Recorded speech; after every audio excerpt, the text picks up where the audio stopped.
Hoje, vamos explorar 3 advertências bíblicas que são super importantes para nós, tementes a Deus. A primeira vem de Mateus 11, versículo 4, onde Jesus alerta que o julgamento será mais tolerável para Sodoma do que para aqueles que viram seus milagres, mas não se arrependeram.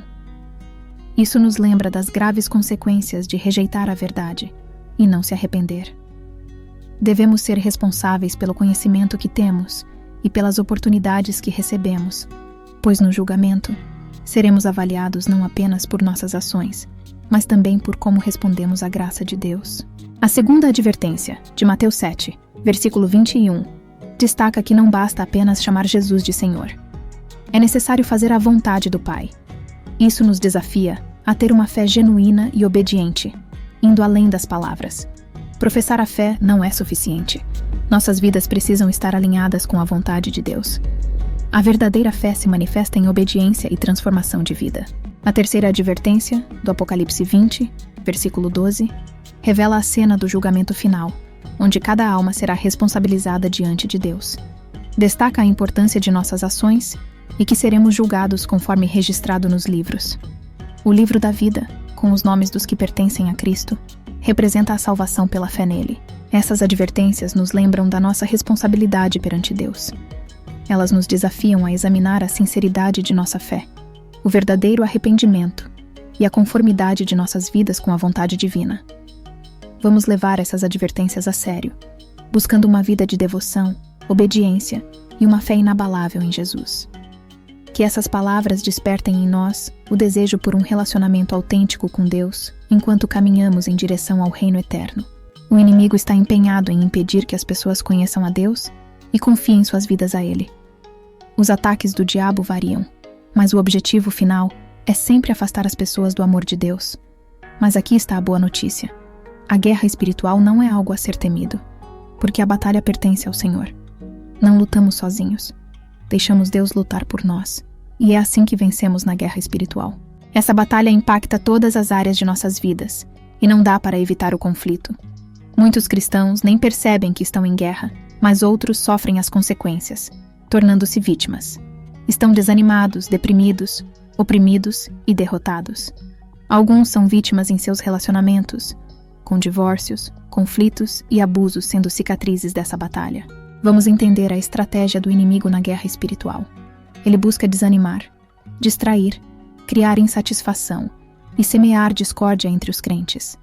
Ele quer minar a sua fé, desviar sua atenção com prazeres mundanos, gerar insatisfação em sua vida e causar divisão entre você e outros cristãos, quebrando a unidade do Evangelho. Portanto, estejam atentos. A guerra espiritual é real, mas com Deus ao nosso lado podemos vencer. Não se deixem desencorajar, distrair, ficar insatisfeitos ou divididos. Vamos permanecer firmes na fé, buscando a vitória na guerra espiritual. A Bíblia nos ensina que Jesus costumava se retirar para lugares solitários e orar.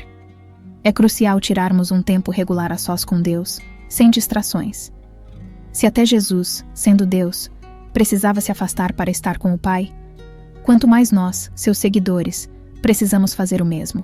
A oração é uma arma poderosa na guerra espiritual. Envolve entregar nossas batalhas a Deus, chamando-o para lutar por nós. Às vezes, dizemos que a vida acontece, mas algumas situações podem ser mais espirituais do que naturais. O apóstolo Paulo nos lembra que, quando vivemos segundo os desejos da carne, não compreendemos as coisas de Deus. Para discernir se estamos mais guiados pela carne como cristãos, precisamos responder honestamente algumas perguntas. Passamos mais tempo pensando no que queremos ou como queremos as coisas do que pensamos no que Deus deseja, conforme sua palavra? Jesus nos orientou a buscar primeiro o reino de Deus, colocando o Senhor acima de tudo em nossas vidas. Então, pessoal, a chave para a vitória na guerra espiritual é dedicar tempo em oração e buscar a vontade de Deus em tudo.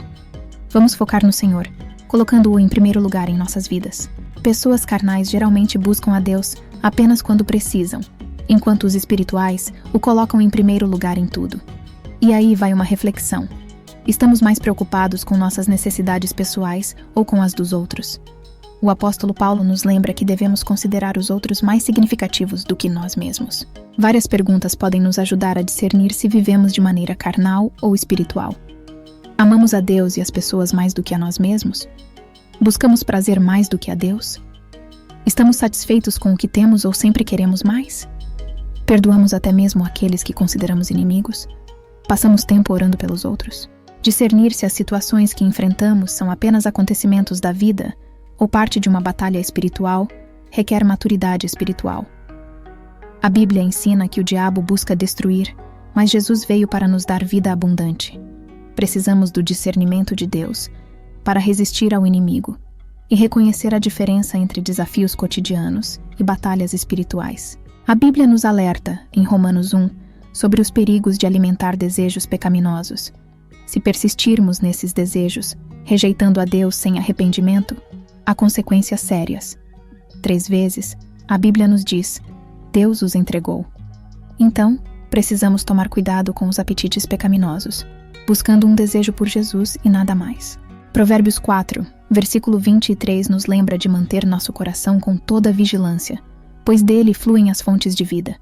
Nossos pensamentos e ações são determinados pelo que está em nossos corações. Mesmo um traço de impureza pode ter graves consequências. O Salmo 51, versículo 10 nos incentiva a clamar: Cria em mim um coração puro, ó Deus. Assim como Davi, após arrepender-se de um ato terrível, buscamos um coração limpo diante de Deus. Mateus 5, versículo 8 nos diz: Bem-aventurados os puros de coração, pois verão a Deus. A recompensa de um coração puro é uma relação próxima com o Senhor. Vale mais do que qualquer prazer do pecado.